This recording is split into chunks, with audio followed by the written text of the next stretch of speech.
Good morning, everyone. I continue to talk on this text, opening the hand of thought. This morning, I'd like to start page 131, the last paragraph of this page 131. And I read one paragraph. This is a quite short paragraph. Let me read.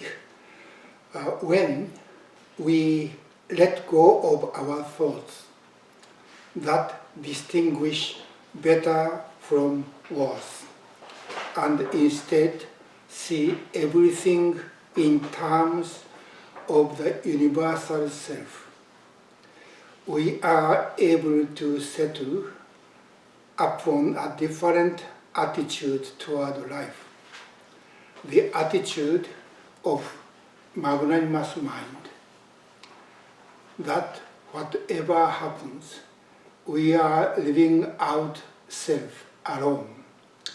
Here, a truly peaceful life unfolds.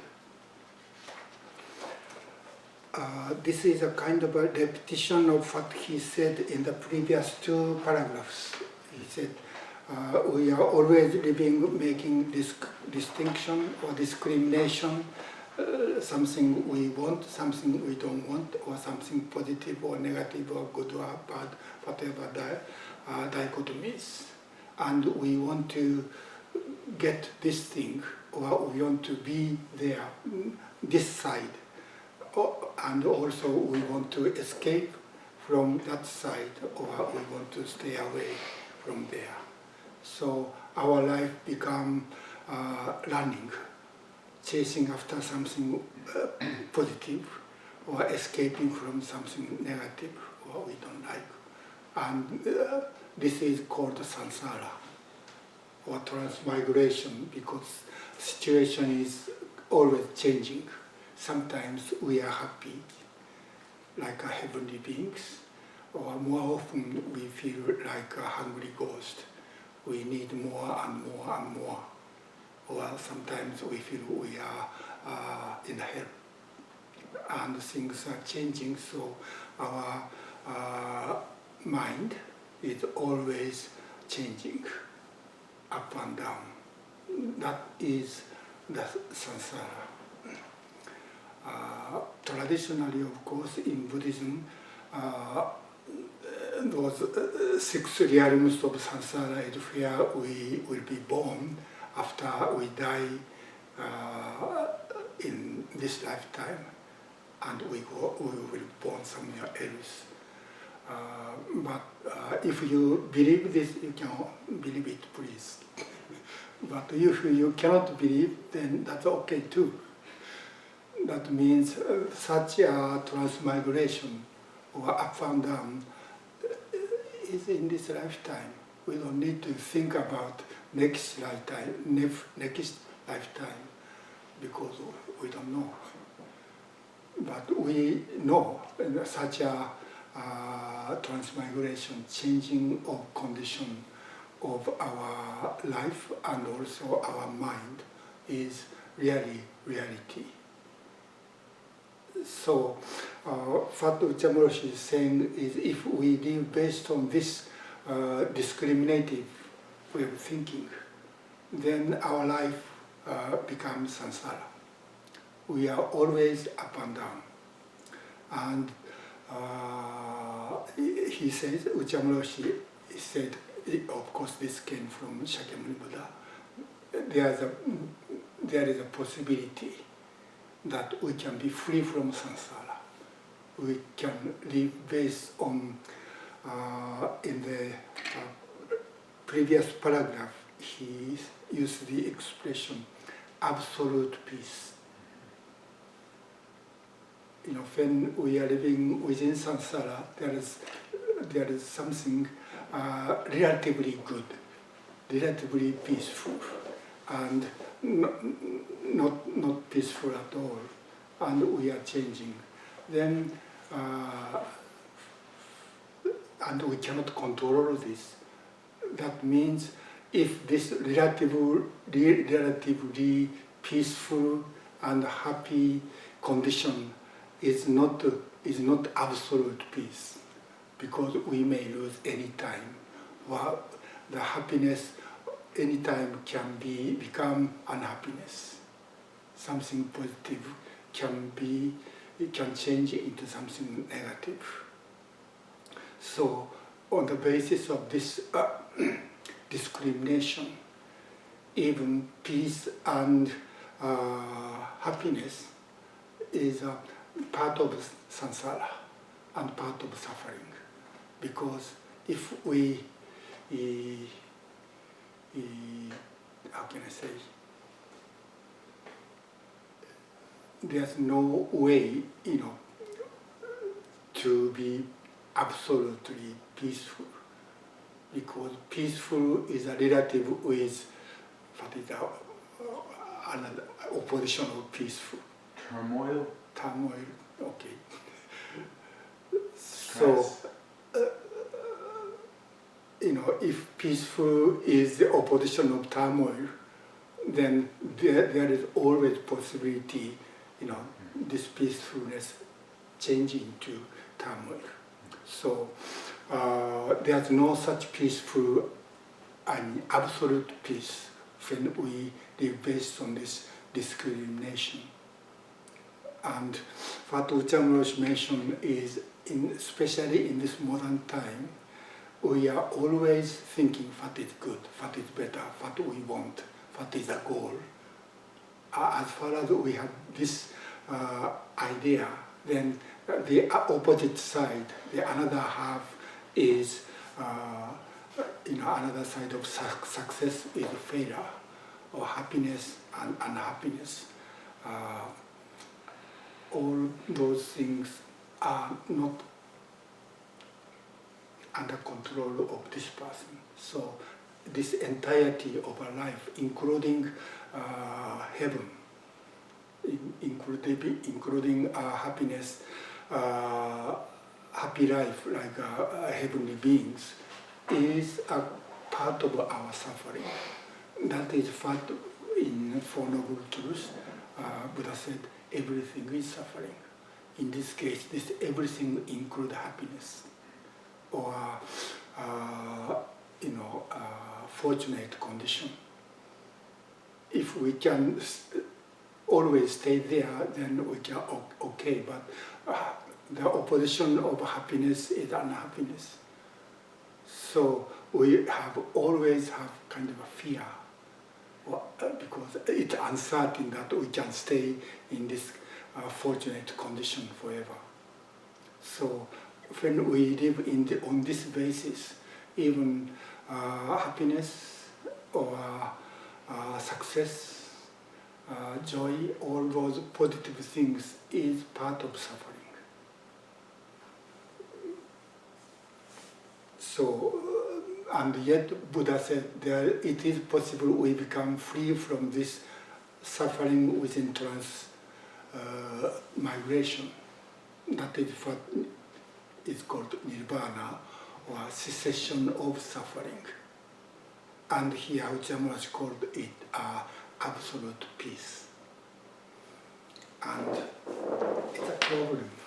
What is this absolute peace?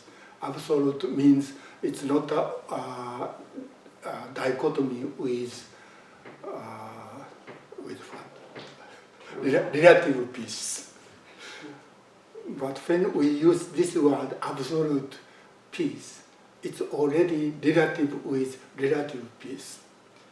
So as far as we are thinking and talking using words or concept, there's always opposite. So that is a problem. That is why Buddha or Zen masters said we have to practice. As far as we are thinking, there's no way to escape from this duality. Even absolute is relative with relative. That is a problem. Anyway, so what he is saying in the beginning of this paragraph, when we let go of our thought, that distinguish better from worse, good and bad, or right and wrong. This is samsara. But when we let go does not mean we kill or we can extinguish those discriminations. So duality is still there. But by letting go, we are free from duality. So to let go, we have to practice. By sitting, and we focus on sitting, not focus on thinking. Then within thinking, we are still what is good, what is bad. Or I want to do this, I don't want to do that. It's still happening. But this happening is not the thing we do. What we do is sitting. So this is not what Shohaku do. That is what letting go means. The thought discrimination is still there, but I don't discriminate. I am sitting. So those thoughts are just happening within my sittings, and what I'm doing is this sitting. Within this sitting, though all those things are there, but I'm not part of this transmigration. That is why Dogen Zenji, Uchiyama Rో says, this zazen is itself enlightenment. Free from this the world of duality. And we just be here and now with this body and mind, that's all. And that is where we can find, we cannot use that word, find, because when we use any word, there's a subject, object, and I found that, then it doesn't work. So only when we really just sitting, focus on just sitting, by letting go of something happening. If we think we have to stop thinking, then we are still doing, thinking is bad, not thinking is good. So I want to like this side, and I want to stop that side.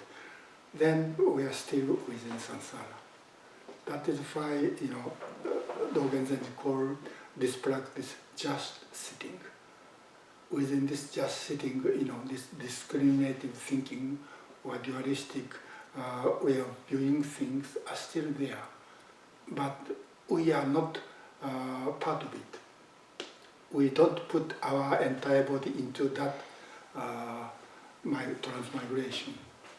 It's still happening, but we are free from that. That is, Uchiyama Ró said, we cannot see or we can't experience the absolute peace as a subject and object. But when we just keep sitting, letting go of those dualistic thinking, we place our entire body and mind, including dualistic thinking, on the ground of not thinking. And that is where, I have to say, we found absolute peace. So when we are talking, we are still on the basis of duality. So when we say absolute peace, I'm still thinking absolute peace is better than relative peace. So don't believe what I'm saying. But we have to make sure that is happening in our actual sitting. That is why practice is important. Whether we agree with what Shakyamuni or Dogen or Uchiyama Ró is saying, using our intellection, it has nothing to do with the fact they are talking, because we are still thinking. So, what he's saying is this absolute peace is possible only in our practice of just sitting and letting go of dualistic way of thinking. And he says that is that allow us to settle upon a different attitude toward life. Different attitude toward life means without chasing after something we want or escaping from something we don't want. There's when we find or discover that ground, we can see, those relativity, those duality is creation of our mind. So we can let go.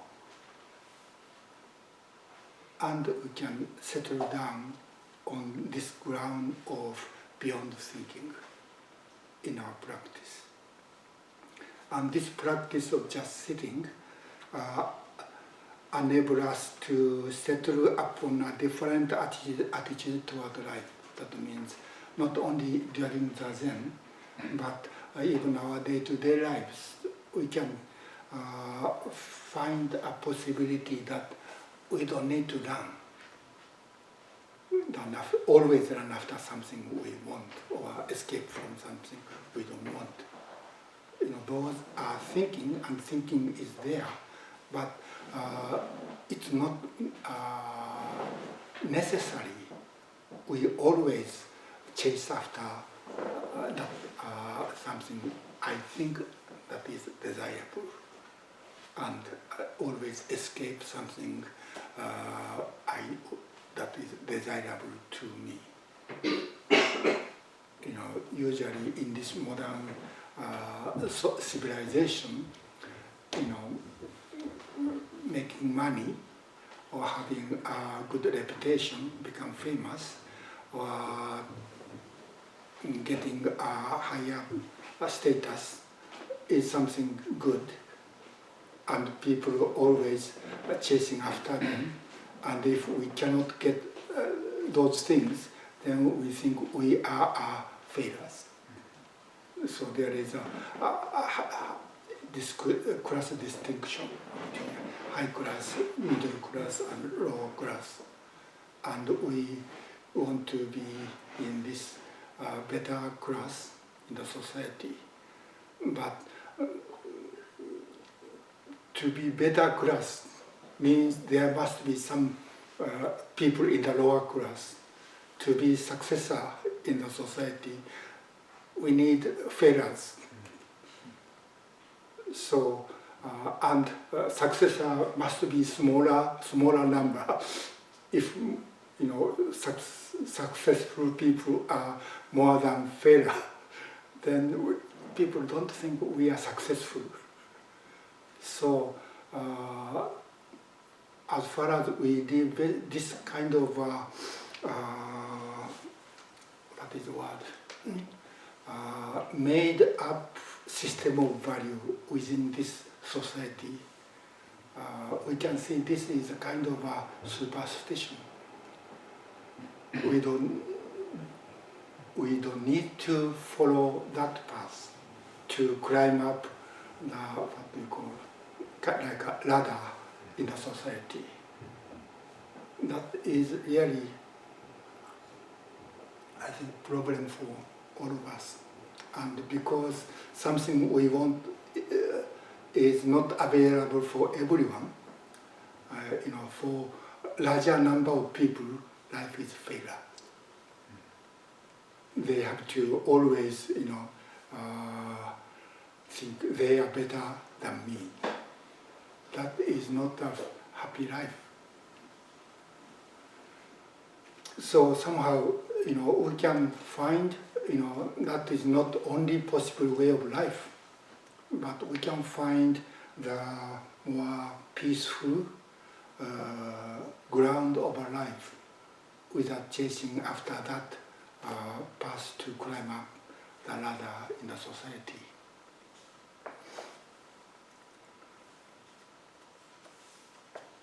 And Uchiyama called this is a way of life with magnanimous mind, being free from that kind of, dualistic idea.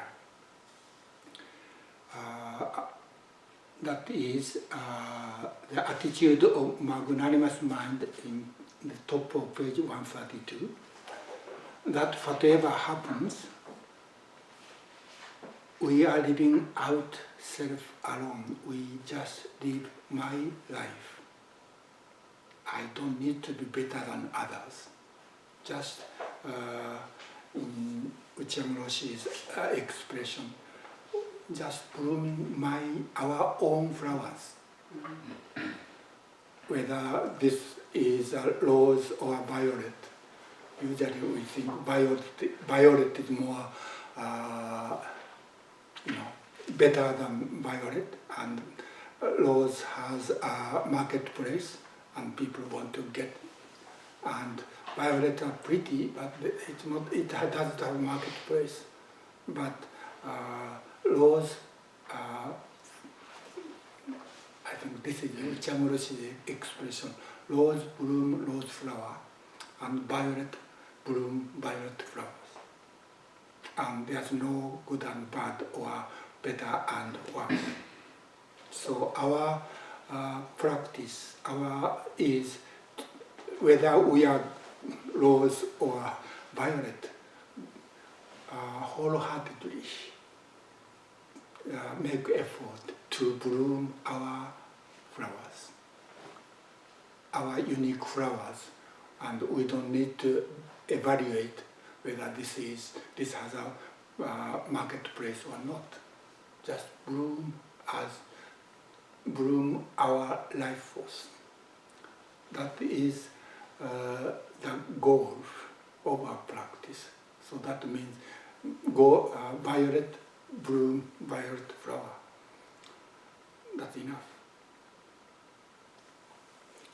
That is the attitude based on this practice of letting go of dualistic way of thinking.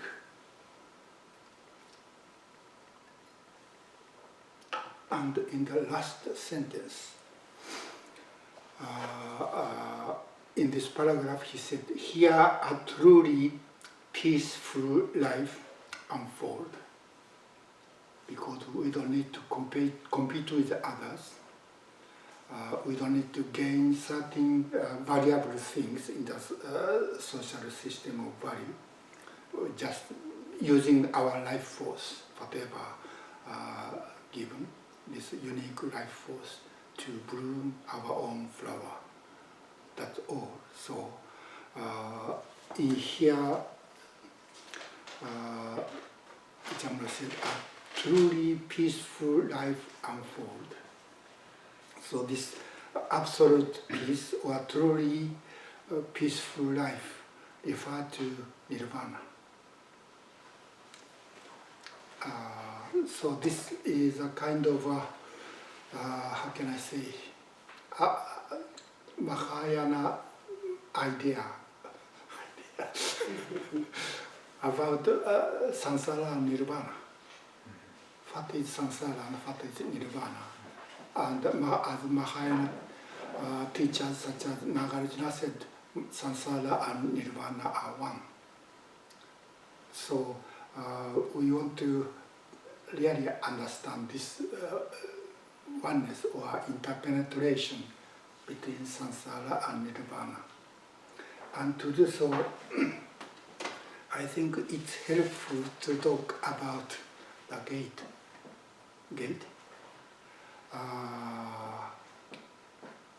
Temple gate. We don't have this temple. We don't have temple gate, but usually temple has a gate, and that gate is called Sammon.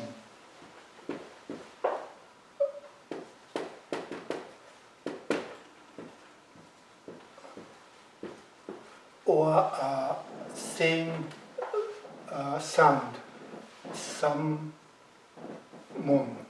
This sound means mountain,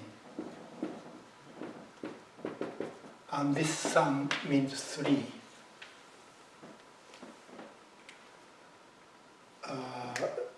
in Zen tradition, Zen master, in ancient Chinese Zen masters established their own monasteries. Many of them established their own monasteries on the mountains. So the temple is often called the name of the mountains, like Hyakujo or Baijan was the Zen master who established his mountain on the top of this Baijan mountain. So this, when someone is mountain gate, this means the gate to this monastery. That is why temple gate is called mountain gate. But there's another name for three gates. Another name for temple gate is Sammon. That is three gates. And these three refer to, according to a dictionary, temple had three, in the ancient times, had three gates. You often, or usually, temple is built toward the south. So in the south there is a main gate, and there is a side gate in the east and west. So and there's no gate on the north. This is the same idea with Chinese emperor's court. Emperor's palace is built toward south. So always emperor is sitting or standing facing the south. And Chinese Buddhist temple is built in following this format. So Buddha was sitting in the main hall, and Buddha is always sitting facing the south. So south gate is called the main or true gate, and the others are smaller side gates. But there are some more smaller temples. They only have one gate. They don't have they don't need side gate. And yet this gate, main gate, is called Sammon. So it's kind of a strange thing. But one Chinese text said even one gate is called three gates, not because of the number of the gate in the temple, but he said the text said this Sammon, three gate, is not the number of gates, but this is abbreviation of larger expression, that is Sam Gedatsu Mon. Gedatsu is liberation. Three gate of, or three gate to liberation. And liberation means cessation of suffering. So this is only one. This is the gate to liberation. So there are three elements of to enter nirvana, and this gate is considered as a entrance toward nirvana, or cessation of suffering. And those three are, this is what I found in the dictionary yesterday. In Chinese,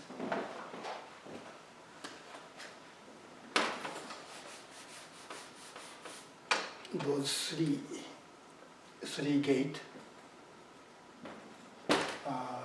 First one is ku, second is muso, and the third is mugan.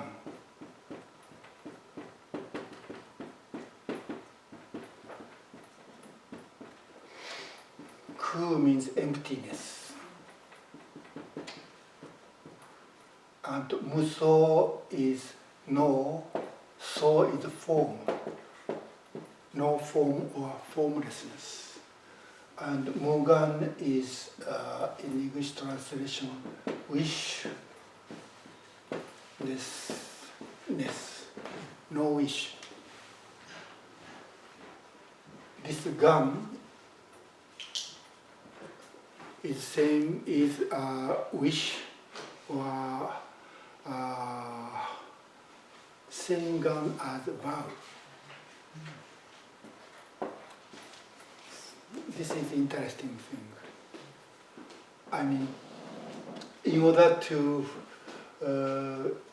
enter into liberation, getatsu is a liberation, to be liberated from samsara. These three points are the gates to enter cessation of suffering. And of course, emptiness is a basic teaching in Mahayana, that is emptiness of five skandhas. Five skandhas are form, sensation, perception, formation, and consciousness. These are what is said in the Heart Sutra. Seeing the five skandhas of emptiness is prajna. So this ku is prajna, seeing emptiness of five skandhas. That means, in the case of human beings, these five skandhas is a function of our body and mind. But the first one, form, or rupa, means anything material. So not only our human body, but all those beings are also empty. So this seeing emptiness is seeing emptiness of all beings.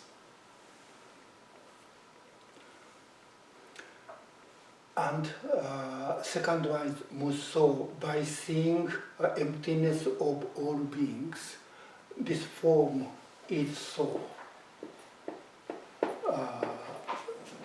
No, I have to make. This is not true. The first five skandhas, first of the five skandhas, the form is a translation of rupa. Not, this is also a form, but this form is a shape, some kind of shape.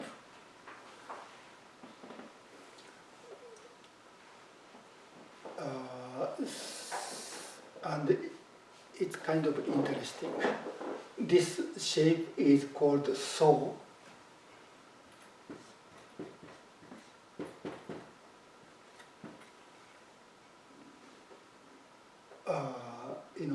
In this kanji, this part means wood, and this part means I. This means, when there is a timber or wood, or there are some kind of forms. That is what this kanji means. And within five skandhas, there is another soul. This part is exactly the same with this one. And this lower part means mind. And this soul means perception. So the object of our perception is soul, form. So we see the form of this thing and this book or notebook or another things. Those are what our perception sees as object. And when Uchiyama Rro used the expression letting go of thought, he used this kanji. This letting go of perceptions. That means when we let go of our perceptions, this form of each and everything, also letting go. And there's no such things. And when the perception stops functioning, all those forms stop existing. This is reading glass, and this is a marker. That is what my mind perceives them. And I think this is useful when I need to read books, and this is useful when I write something on the whiteboard. But when I do nothing, like sitting, I don't need reading glass and I don't need marker. I need them, and because I need them and I look for them, this appear as a reading glass, and this thing appear a blue marker. But when I'm sitting, I don't care about these things. Then they are just as they are. They don't appear as a reading glass or blue markers. That is what Muso means. When subject is, when we let go of subject, we also let go of the object. That is what second point of this three gates of liberation means. So that means the what we call separation and connection between subject and object dropped off. Subject is still here and object is still there, but it has no kind of meaning. When I'm sitting, I don't care about whether this is a reading glass or not, or I don't care about this is a useful marker or not. But when I give a Dharma talk, I really need this, and I call this a reading glass, and I call this a marker. And now at this present moment, this has a form to me as a reading glass, and this is a blue marker, and this has meaning to me. But when I do something else, I don't care about these things. Then these things just become as they are. They don't need to be always reading glass, and they are not. This is a reading glass only when I can use this to read. But when even one part is broken, then this stop being a reading glass, and I put another name to this. When this is broken, I call this a trash. So I throw this into a trash can. So reading glass is only the name of kind of a relation between subject and object. When I need this to read, then this becomes reading glass. Otherwise, I don't care. That is what Muso means. That means in Muso, this subject-object relation is cut off. So I don't need to always, looking for my reading glass. I'm looking for reading glass only when I need it. And when we are sitting and letting go, we don't really need anything. Just sitting facing the wall. So all beings lose their names. Their names is like a nama-rupa. Nama-rupa is a combination of name and material. And the material is still there, but the name is dropped off. So this is still there even when I'm sitting, but this is ceased to be a rule marker. That is what muso means. No object means no subject, or subject relation between subject and object cut off. And another one is no mugan, no wish, without wish or wishlessness. This is important to enter the gate of liberation, or to enter nirvana.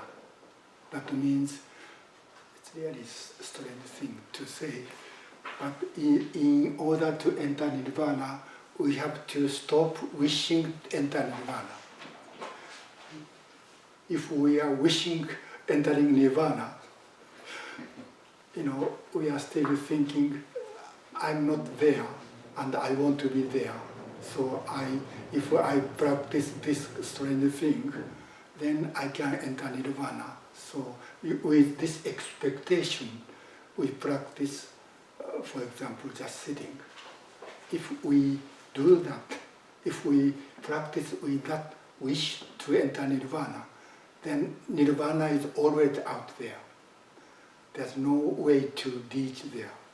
So in order to reach nirvana, or in order to enter nirvana, we have to be free from our wish to enter nirvana. And that is what Uchiyama or Dogen said, just sit. Just sit without even wish to enter nirvana, or escape from samsara, or becoming a better person. But we just sit, being here and now.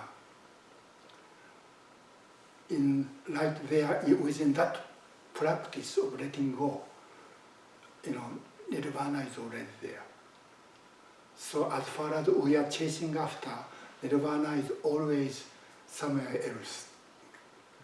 But when we stop chasing after, it's already here, or we are already there. So this is a really strange thing.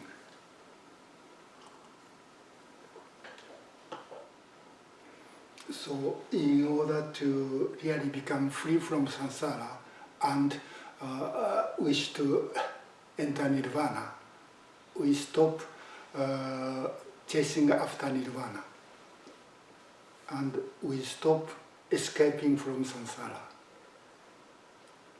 That means that is what samsara and nirvana are one. So this statement, samsara and nirvana are one, is not a simple logic. It's really strange thing, and somehow we have to understand and let go of my understanding and just sit or just practice. Does this make sense?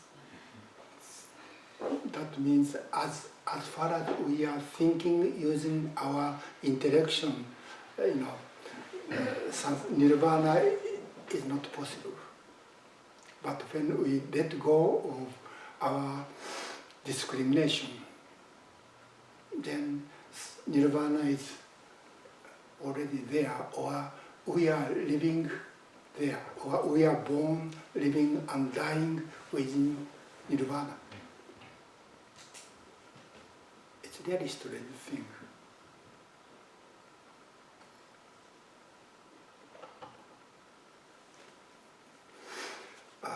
And that is what we are doing. Our practice is a kind of a practice always based on this, in a sense, identity or interpenetration of nirvana and samsara. That is why, in Mahayana Buddhism, nirvana for bodhisattva is called muju shunehan. That is what I always talk. Muju shunehan.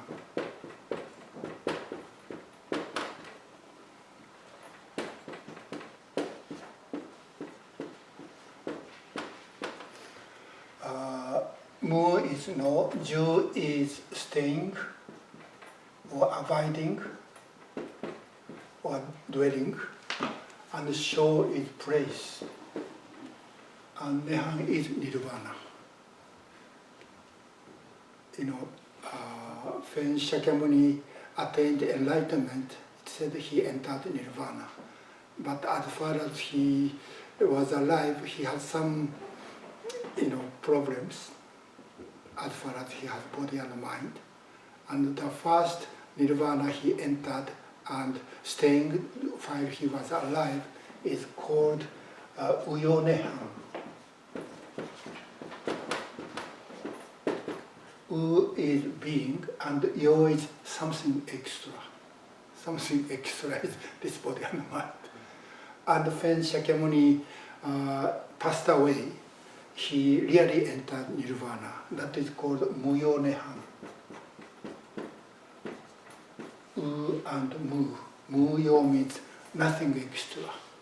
So when he, in a sense, gave up his body and mind, he really entered perfect nirvana. That is what parinibbana means. So even though Shakyamuni was in nirvana, while he was alive, after he became enlightened,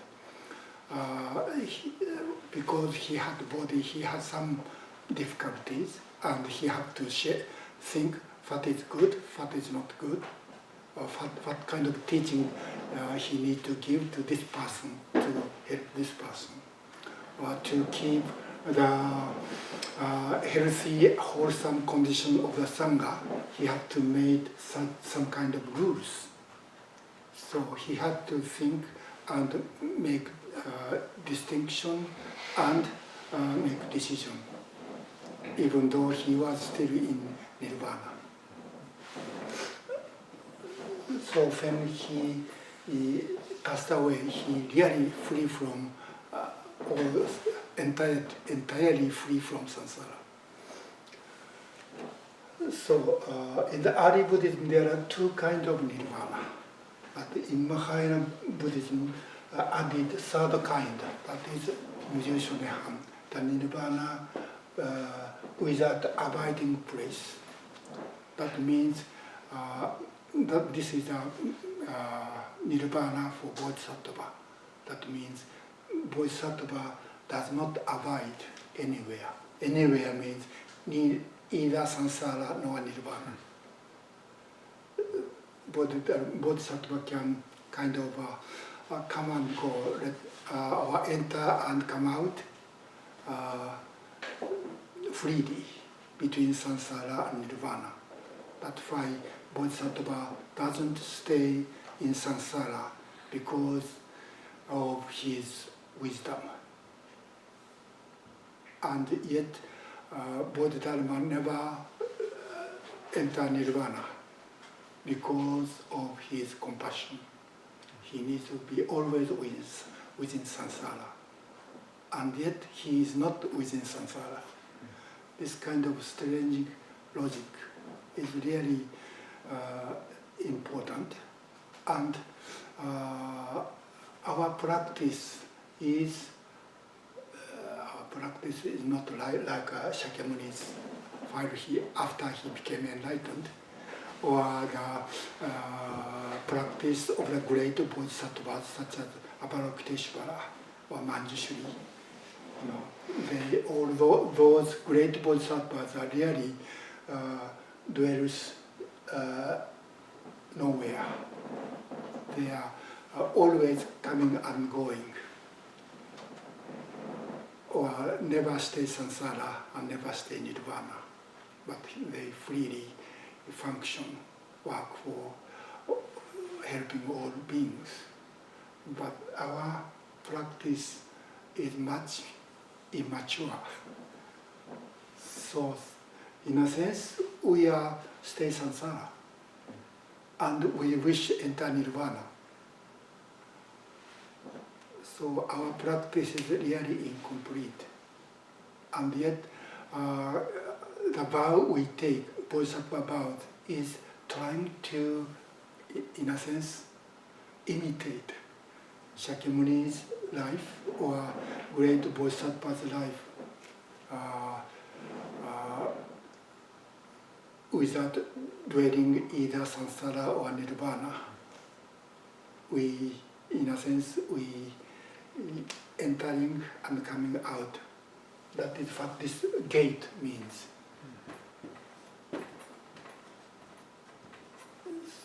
So, this inside the gate is nirvana, and outside the gate is samsara. And temple gate is always open. It's never closed. I'm not sure today, because of security, they had to close the gate. But sometimes ago, the temple gate is never closed, because people think no one stole anything from the temple. But today it's not sure. So I think temple should close the door and gate. You know, at Antaiji, we didn't have gate, and we never lock the door because nothing to be stolen. Mm-hmm. Nothing important in a worldly system of value. I think that is most safe place. No one coming to steal anything. It's kind of interesting. When we stayed at Barezendo. Barezendo was the same. We never lock because nothing is stolen. And you know, for like holidays like Thanksgiving or Christmas, they had a party. So many people go somewhere else. You know, those common houses, you know, the thief broke in and stole, but nothing was stolen from Barezendo. No one come. That is most, I think, peaceful and safe place to live. You know, when I lived there and visited a friend's house in the city, I was surprised they had many keys because it's not safe.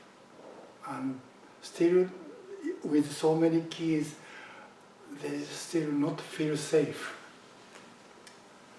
Anyway, what I'm talking is, you know, this temple gate, this 3 point is the gate between samsara and nirvana.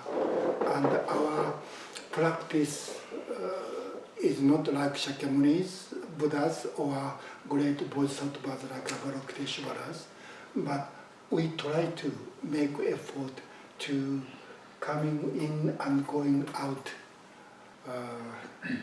freely. We are not so free. You know, even to keep this place as a temple or as a practice place, we have to think what we should do to keep this place for many years to come. You know, we have to worry and think, and we have to choose, you know, positive possibility for the future. So even for the Dharma or for the temple, we have to think and make discrimination or distinction, and we try to choose something better. So even for the Dharma, we need to stay in samsara. But on the basis of that kind of activity, not for my personal benefit, but still we have to make decision, make distinction and decision. That is samsara part of our life. But if I only think my personal benefit, then I'm really samsara. If someone else becomes successful and I'm a failure, then I become sad and I feel I'm a loser, or my life is failure. But as far as we are making effort not for only this person's benefit, then we don't need to so much, how can I say, so much serious about this success or lose. That is how or where we can find peace of mind. Well, that is what I think Uchiyama is talking. Well, it's already 11:15. I'm sorry. I always talk too long. Any comment or question, please? I have a practical question. Mm-hmm. When you were talking about the marker Mm-hmm. and the eyeglasses, Mm-hmm. and I wondered, when we're sitting zazen facing the wall, Mm-hmm. and our eyes are a little bit open, Mm-hmm. and so we see the wall, Mm-hmm. but is it not really a wall? Then do we not think that's the wall? Yeah, when we sit facing the wall, Mm. we don't think wall is the object, Mm-hmm. and I'm watching the wall. Mm-hmm. Sometimes I do. I do too. That's why I'm asking. I mean, this kind of wall is okay, but some zendo, the wall is wooden, Yeah, and there are patterns, right. and that pattern sometimes looks like a person's face Mm-hmm. or something else. Right. Then I start to think, Yeah. what is this? Mm-hmm. So sometimes wall become object of this person sitting, Mm-hmm. but usually I don't think I'm watching the wall. Or when I really want to go somewhere else, the wall is like a barrier, and I have to stay here even though I want to go there. Then I think I don't like this wall. So sometimes we do, but when we are really focused sitting, then wall stop being a wall. It's just there. Mm-hmm. Okay. Thank you. So one of the things I do is study what happens in our brains, and for human beings, there's a part of our brain that is designed to recognize faces very quickly, and that gets engaged even when there isn't a face there and we perceive one, whether it's in the wood on the wall or in the clouds or something like that. So for us to be able to notice that process takes awareness, or it takes mindfulness, which is different than, say, believing that there is a guy on the moon or in the clouds, and sort of magical thinking. The other thing that I wanted to say around science is that it's been shown that when we pay attention to bodily sensations, the amount of thinking reduces dramatically. And part of what's going on there too is different parts of the brain are being engaged to be aware of sensations. And when that happens, the thinking part of the brain, or the default mode of the brain, which is usually thinking about me and usually thinking something relatively negative, that gets quiet. And so that came to me as you were discussing earlier, talking about how just sitting is one of the ways of being enlightenment.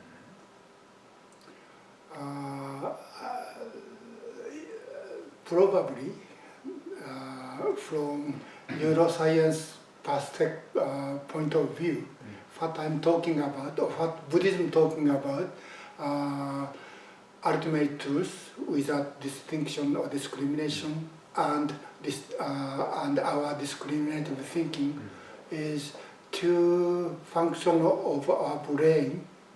I don't know which is which, right brain or left brain. So those are not the truth only in the Buddhist text, but that might be how our brain works. And we too often put more emphasis on discrimination, and the part of brain that doesn't making discrimination and accept everything as they are, doesn't active. So in a sense, our practice is let this part quiet. Then we see things as they are without discrimination. Probably what Mahayana Buddhists are talking about using these kind of philosophical words might be how our brain works. That's a kind of interesting thing to see. Thank you.